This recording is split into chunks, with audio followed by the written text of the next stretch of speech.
তাছাড়া বদ্ধ জলাশয়ে চাষের মাছ উৎপাদনে বাংলাদেশ ধারাবাহিকভাবে 5 বছর বিশ্বে 5ম স্থান ধরে রেখেছে।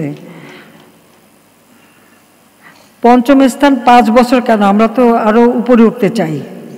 কাজে এখানে যারা আমাদের বাচ্চারা আছেন তাদেরকে বলবো যে আপনারা একটু উদ্যোগ নেন, আমরা যদি আরও উপরে উঠতে পারি।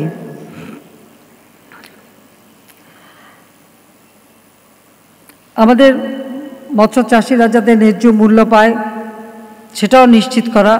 তবে এখন একটা সুবিধা হয়েছে, আগে কেউ মোবাইল ফোন ব্যবহার করতো না। 96 সালে আসার পরই আমি সব ডিজিটাল সিস্টেম করি এবং মোবাইল ফোন সকালে হাতে হাতে তুলে দিই। আর এখন মোবাইল ফোনের মাধ্যমেই কোন বাজারে কত মাছের কী দাম আমাদের মৎস্য চাষিরা সেটা জানতে পারে।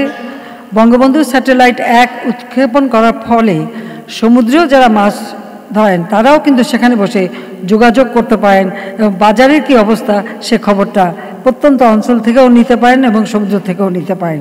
সে ব্যবস্থাটাও করে দিয়েছি, যেটা হচ্ছে ডিজিটাল বাংলাদেশ। বর্তমানে আমরা ইলিশ উৎপাদনে প্রথমে আমরা 1 নম্বরে আছি, তেলাপিয়া উৎপাদনে 4র্থ। তাছাড়া আমরা চেষ্টা করে যাচ্ছি আমাদের গ্রামীণ জনগোষ্ঠী যত অনাবাদি জমি আছে এবং যে সমস্ত জলাভূমি মানে হেজে মজে পড়ে আছে সেগুলি পরিষ্কার করে সেখানে মাছ উৎপাদন করা। আর এবং এতে কিন্তু সুফল পাওয়া যায়।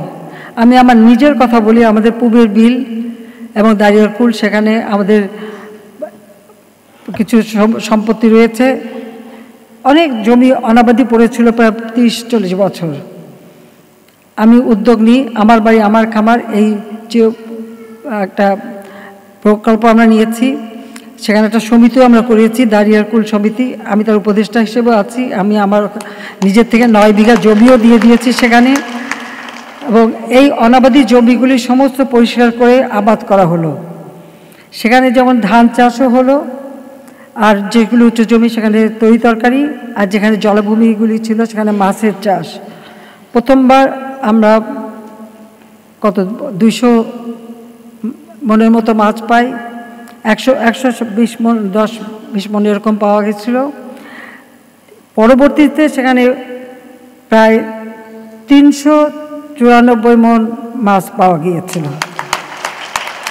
যারা ওই এলাকার জমির মালিক তাদেরকে ওটা সম্পূর্ণভাবে সমানভাবে ভাগ করে দেওয়া হয়েছে, আর আমাদের যেটুকু ভাগ সেটাও আমাদের পরিবার আমরা পেয়েছি সেইভাবেই।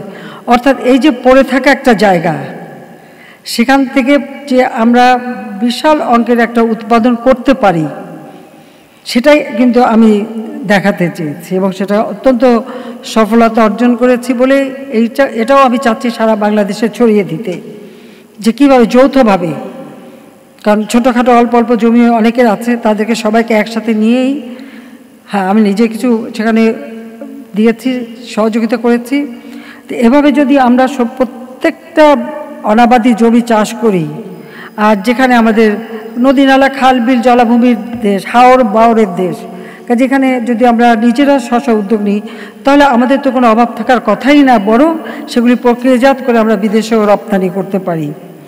আমাদের হাওর বাওর অঞ্চল যেমন কিশোরগঞ্জ, নেত্রকোনা, সুনামগঞ্জ, সিলেট, হবিগঞ্জ, এই সমস্ত অঞ্চল, বিশেষ করে সিলেট, নেত্রকোনা, কিশোরগঞ্জ, সুনামগঞ্জ, এই কিশোরগঞ্জ, সুনামগঞ্জ এবং নেত্রকোনায় ইতিমধ্যে আমি মৎস্য অবতরণ কেন্দ্র করে দিয়েছি। আগে ওখানে মৎস্য অবতরণ কেন্দ্র ছিল না, সেই হাওড় অঞ্চলে সেটা আমরা করে দিয়েছি। তাতে মৎস্য চাষিরা তারা কিন্তু লাভবান হচ্ছেন এবং তাদের মাছ উৎপাদন করে রাখতে পারেন, তারপরে তারা ন্যায্য দামে বিক্রি করতে পারেন, সেই সুবিধাটাও আমরা করে দিয়েছি।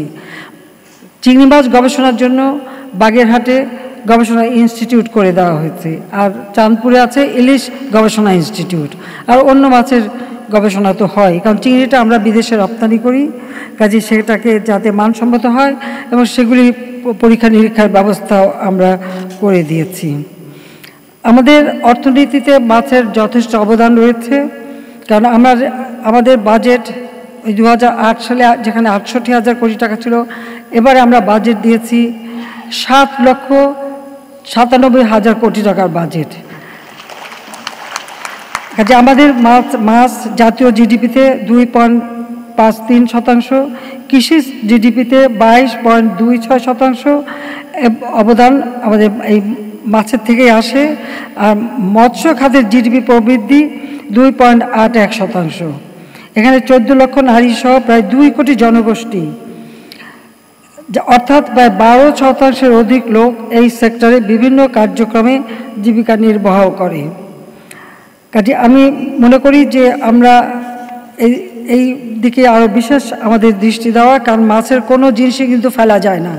মাছটা যখন প্রক্রিয়াজাত করি তার আঁশটাও কাজে লাগে, মাছের কাটাকুটিগুলিও কিন্তু এটা বাই প্রোডাক্ট হিসেবে ব্যবহার করা যায়। কাজে সেদিকে লক্ষ্য রেখে এটা একটা আমাদের অত্যন্ত অর্থকরী ফসল। তাছাড়া সমুদ্র সীমা অর্জনের পর সমুদ্র সম্পদ আমাদের অর্থনীতিতে ব্যবহার করার জন্য আমরা ব্লু ইকোনমি ঘোষণা দিয়েছি। এবং সমুদ্র যেমন শুধু মাছ না, তেল, গ্যাস, খনিজ পদার্থ যেমন উত্তোলন করা, পাশাপাশি আমাদের মাছ এবং উদ্ভিদ, সমুদ্র উদ্ভিদ সেগুলিও আহরণ করা। আমরা সি উইড ইতিমধ্যেই খুরুশকুলে কিছু কিছু উৎপাদন শুরু করেছি। আমাদের পুকুর, লেক, খাল, জমি, সেখানে শুধু মাছের চাষ না, সেখানে মুক্তা চাষ করাটারও একটা সহজ পদ্ধতি। আমি প্রথমবার সরকারি সেটা শুরু করেছিলাম, এখন এমনকি আমি গণভবনেও এটা শুরু করেছি। কাজে সেটারও একটা নমুনা আমরা সবাইকে দেখাবো। আর এখন অনেকে আমরা উৎসাহিত করছি। এটাও কিন্তু একটা অর্থকরী ফসল। এছাড়া কাঁকড়া, চিংড়ি, তারপর নানা ধরনের এমনকি শামুক, ঝিনুক কোনো কিছুই ফেলা যায় না, সবগুলিরই কিন্তু প্রয়োজন আছে। সবগুলি একটা যাতে উৎপাদন এবং সেগুলি প্রক্রিয়াজাত করা, আমাদের নিজেদের কাজে ব্যবহার, বিদেশে রপ্তানি, সেই ব্যবস্থাটাও আমরা নিচ্ছি।